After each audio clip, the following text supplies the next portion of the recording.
Okay, on these problems, we're looking at changes in amplitude, periods, and phase shifts. So this kind of goes with probably something you did in 112, where we could stretch the graph or compress the graph. That's what I want you to think about an amplitude as. That's us stretching the graph or compressing it. And then a phase shift, that's me shifting the graph left or right. So that's just kind of like a translation or a move from left to right. So that's a translation left or right. So both those are similar to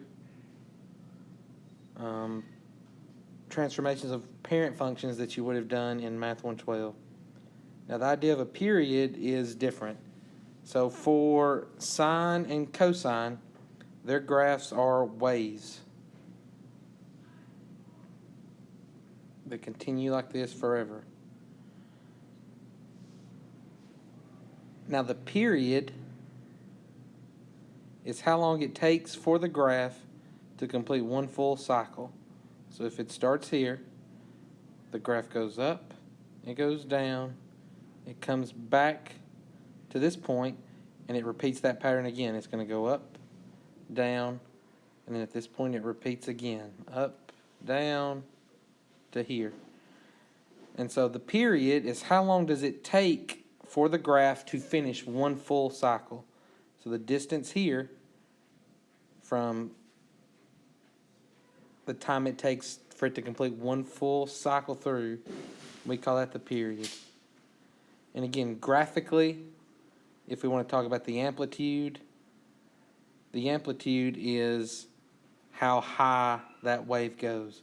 So if I change the amplitude, I'm changing how high the peaks and valleys are. Right, that would be an amplitude change, what I've drawn there. So by default, both sine and cosine graphs have a period of 2 pi, because that is one full revolution around the circle. And so as we plot those points, it takes 2 pi units, 2 pi revolutions to complete one full cycle. So by default, sine and cosine have a period of 2 pi. By default, sine and cosine have an amplitude of 1.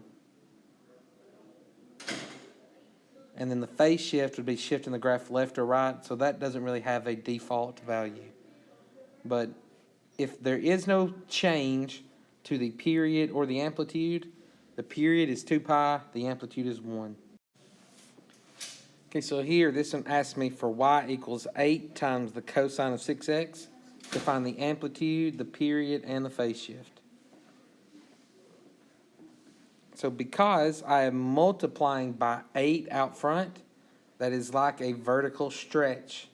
So I'm stretching the graph where cosine used to look like this. Now it's being stretched by a factor of 8, which means if the high used to be 1 and the low used to be -1 for an amplitude of 1, now the high point is going to be 8. We're going to happen way up here. And then the low point is going to be -8. Right, so I'm stretching the amplitude. It would look something like the black graph there. So the way we find the amplitude, it's always just that number out front. Now, one thing we need to know about amplitude is it cannot be negative. It must be positive. So if there's a negative number out front, that negative is a reflection over the x-axis. But it does not change the number that is our amplitude. Amplitude is always positive. So that would be the amplitude on this problem. All right, next it wants me to find the period. So by default, cosine takes 2 pi to complete one full cycle. So the default period is 2 pi. But here, on the inside, the x is being multiplied by 6. Well, if you'll remember from transformations of parent functions in 112, anything that was happening inside my function, anything that was happening to the x, always did the opposite of what it looked like it was doing. So for instance, if we had the graph y equals x plus 2 squared, this shifted the graph left 2, right? Even though it's a plus 2, that makes you think we're going to go right. A plus 2 actually shifts the graph left. So here, the x is being multiplied by 6. That's on the inside. So that affects the period, but it does it the opposite way of what it looks like it does. So it looks like it's being multiplied by 6. That means I need to divide my default period by 6. So it used to be a period of 2 pi, but in this particular case, it's 2 pi over 6, which when I reduce that fraction is pi over 3. So the period here is pi over 3. And then lastly, we were looking for a phase shift. A phase shift is kind of what happened here in my example, how I shifted the graph left 2. That would be considered a phase shift. So in this problem, am I adding or subtracting anything on the inside? I am not. That means there is no phase shift. If there was a phase shift, it would look something like this. Let me change the problem slightly.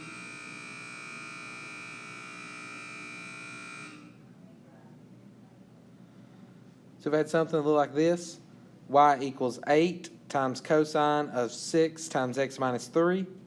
This is the exact same problem, except now I have shifted the graph right 3. So the answer to this question would be a phase shift of 3.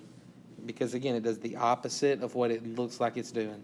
So a minus 3 on the inside shifts the graph right 3.